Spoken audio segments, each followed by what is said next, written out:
My name is Cam, and today I would like to enlighten you in regards to the bystander effect. Before I get into this, I would like you to take a moment and reflect. Think briefly. Have you ever acted a certain way when surrounded by a crowd of strangers?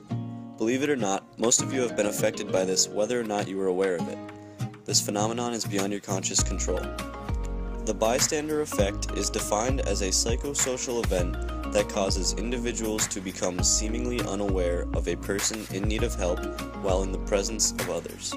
The driving force of the bystander effect is responsibility. Studies show that in the event of an accident or emergency, people who are alone tend to become alert quicker than when in a group. This is due to the dispersion of responsibility. When people are alone, they understand that they are solely responsible for fixing a situation. When a group of people are present in an emergency, their mindset switches, allowing others to take responsibility.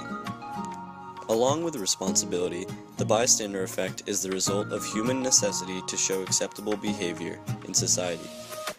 Much like responsibility, the effect of maintaining acceptable social behavior results in singular people reacting quicker to an emergency as opposed to a group of people.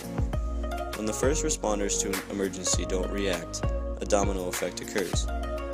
Bystanders will see that the people aren't responding, therefore thinking that it is socially acceptable to ignore the emergency. In serious situations, the bystander effect can have terrible results. The case of Kitty Genovese is an example of the negative outcomes resulting from the bystander effect.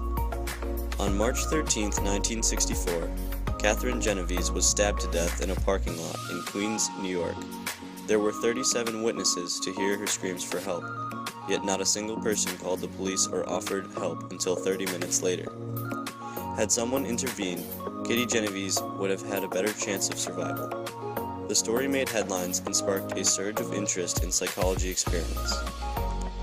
In order to test the bystander effect, psychologists set up experiments and compared the effect of people acting independently to emergencies and people reacting to emergencies in groups.